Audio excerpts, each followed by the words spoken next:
하루 전까지만 하더라도 로우키로 강경 발언을 자제했던 여권이 윤 총장이 총장직에서 사퇴하자 일제히 포문을 열었습니다. 정세균 총리와 이낙연 대표도 윤 총장을 비판했습니다. 들어보시죠. 우선 대단히 유감스럽게 생각합니다. 물론 제가 예상을 하지는 않았고요. 최근에 윤석열 총장의 행태를 보면 정치를 하려고 하는가 보다 하는 느낌은 있었습니다만은 공직자로서 상식적이지 않은 뜬금없는 처신입니다. 윤 총장의 정치 진입은 기정사실로 받아들여지고 있습니다. 특히 사퇴 직전 움직임과 사퇴의 변은 정치 선언으로 보였습니다. 특히 이낙연 대표가 조금 전에 이렇게 얘기를 했습니다. 자, 민주당의 윤 총장을 향한 비판들도 듣고서 같이 이야기해보겠습니다. 사람에 충성하지 않는다는 윤석열 총장은 오로지 검찰이라는 권력기관에 충성하며 이를 공정과 정의로 포장해왔습니다. 이제 정치인 윤석열이 어떻게 평가받을지는 오롯이 윤석열 자신의 몫입니다. 그동안 행보가 검찰총장으로서 충실하게 직무를 수행하기보다 정계 입문을 위한 알리바이용 쌓기가 아니었는지 강한 의구심을 가지지 않을 수 없습니다. 살아있는 권력을 핑계로 가장 정치적인 검찰총장으로 마침표를 찍게 된 것으로 보여집니다. 자, 김병민 비대위원님, 오늘 조금 전 이낙연 대표가 윤 총장의 사퇴에 대해서 입을 열었습니다. 전날까지만 하더라도 할 말 없다라고 이낙연 대표가 말을 아꼈거든요. 잠시 후에 그 영상도 좀 한번 준비해 주시고요. 그런데 오늘 입장을 냈어요. 뜬금없는 처신이고 공직자로서 상식적이지 않다라고 비판을 했습니다. 김병민 비대위원께서 어떻게 들으셨습니까? 이낙연 대표 입장에서는 이제 윤석열 총장이 경쟁자로서 하는 발언 아니겠습니까? 아마 격세지감이 좀 많이 느껴질 거라고 생각됩니다. 불과 한 1년 정도 전만 하더라도 본인은 가장 유력한 차기 대권주자로 승승장구하고 있었지만 지금의 이낙연 대표의 지지율은 거듭해서 이 하향 곡선을 내리막길을 걷고 있는 상태고요.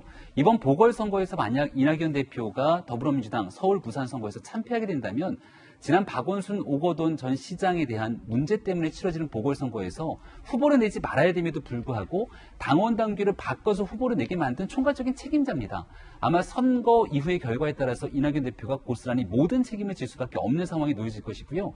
지금 윤석열 총장이 현재 3월 달에 본인 스스로 검찰총장직을 사퇴하고 정치판 한복판에 사실 뛰어들었다고 봐도 과언은 아닐 텐데 여기에 윤 총장이 움직이고 있는 행보에 따라서 4월 보선에 미칠 수 있는 결과들이 엄청나게 많이 달라지게 되겠죠.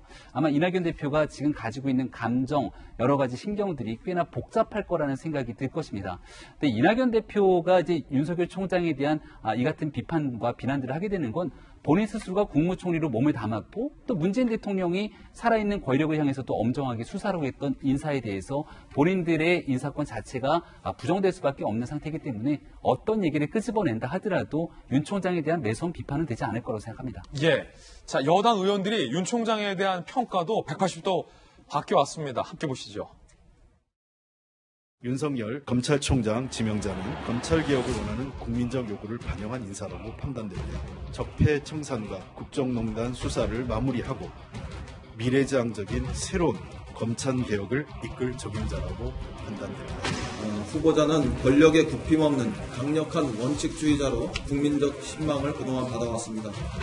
박근혜 정부 말기에 청와대가 윤석열 후보자에 대해서 여러 방면으로 정보를 취득했고 흠집을 내려고 했었다라는 건데 주광덕 의원님께서 배우자 관련된 협찬을 받았는데 뭐 자료가 어쩌고 하는데 그 배우자 관련 회사가 협찬을 받은 게 아니에요. 팩트 자체가. 협찬을 받은 회사는 언론사입니다.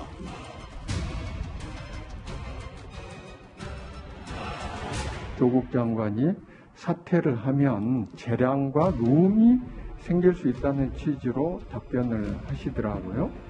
저는 그런 의문이 들었어요. 저렇게 답변하시는 게 일국의 검찰총장의 답변이 맞나.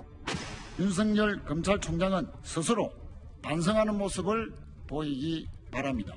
저는 윤석열 총장이 검찰개혁을 바라는 국민들과 대통령을 이길 수 없을 거라고 보거든요. 윤석열 총장은 이러다가 결국 저는 자멸할 거라고 봅니다. 윤 총장은 수사로 정치를 하고 국정에 개입하며 사법부에 대한 불법 사찰의 행태를 보였습니다. 자, 정익진 변호사님, 물론 이제 상황이 달라졌기 때문에 여당 의원들의 평가도 이렇게 좀 달라진 것 같죠? 그런 것 같습니다. 그렇기 때문에 사실은 이게 앞뒤가 안 맞는다 이런 그 이야기가 쭉 나올 수밖에 없는 거고, 그런데 저는 어떤 생각이 드냐면요. 대통령께서 굉장히 그 불쾌하고 그러셨을 것 같다라는 생각이 드는 게, 동시에 이제 두 분이 나갔단 말이에요. 첫 번째는 윤석열 총장, 두 번째는 신현수 수석. 근데 신현수 수석은 뭐라고 이야기했냐면 내가 부족하다. 그 다음에 문정부의 성공을 나가서도 내가 기원하겠다라고 이야기를 했는데, 이에 반해서 윤석열 총장은 뭐라고 이야기를 했냐면 지금 우리나라 시스템이 붕괴가 됐다. 그래서 정의, 상식, 민주주의, 법치주의가 붕괴가 됐고 내가 나가서 뭔가 할 수 있는 일이 있을 것 같다. 이런 취지로 이야기를 했단 말이죠. 그러니까 여당에서 그다음에 지금 그 여권에서는 그 윤 총장에 대해서 이런 부분들이 굉장히 불쾌하게 생각을 할 것이고 더 그렇기 때문에 공격이 많이 이루어지지 않을까 일단 그런 생각이 듭니다.